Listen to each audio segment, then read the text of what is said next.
It's time for breaking bread with Papa. Hey, don't you know? Hey, it's also a show. Hey.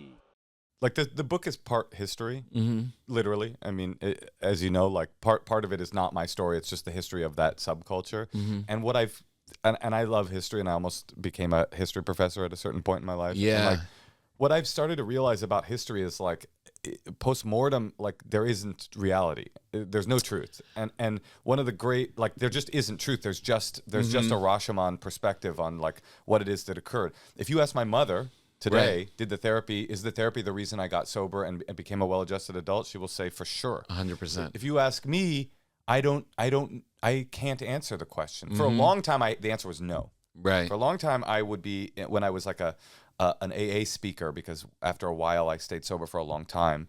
And like I was saying, the timeline was I was in AA, and then I went to the raves, and then I stopped going to AA, and then I went back. And that's when I really became the kind of like rule-following sort of cheerleader of AA. Yeah. Started getting flown around the country to speak at AA conferences, which is, I think, where I learned how to perform in front of people. Yeah. But if you'd asked me then, I had this whole spiel that I don't know that I believe anymore. Right. But my spiel was, I had all of these diagnoses from all these therapists and all these rehabs. You know, they were ADHD, attention, conduct disorder, oppositional defiant disorder, learning disabled, clinically depressed. I was on medication. They called me on my way to becoming a first-class sociopath. I read that in my own psychological profile. I got locked in mental hospitals. I was on medication. I was with all these therapists.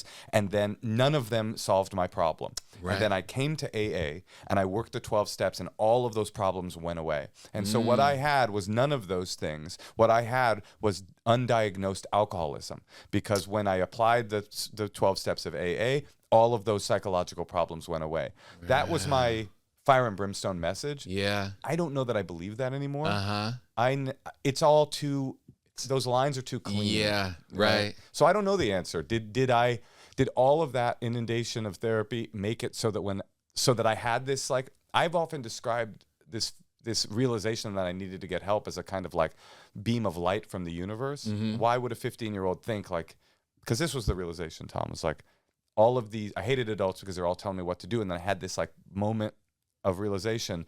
Is it possible that every adult in my life is just completely out to lunch? Every single one of them is wrong, and I'm the only person that's right. And when I had that thought, I go, oh no, maybe I'm the problem. And maybe the problem is the drugs and the alcohol. And then the solution becomes really readily apparent, which is stop doing drugs and alcohol. Right. Then the real problem started, which is that I would stop, and then I would wake up in the morning, and I would want to get high, and I'd go into my mom's purse and steal money or steal some books from her bookshelf or sell some of her clothes, and then I'd go get high. And then at the end of the day, go, oh my God, how did I get here again? Right. That cycle was the real scary part. Yeah. But where'd that beam of light come from? Maybe it was from all the therapists, like setting me. Maybe it was from all the rehab and the diagnoses and all this stuff, or maybe it was Providence and the universe giving me this gift. I don't actually know the answer.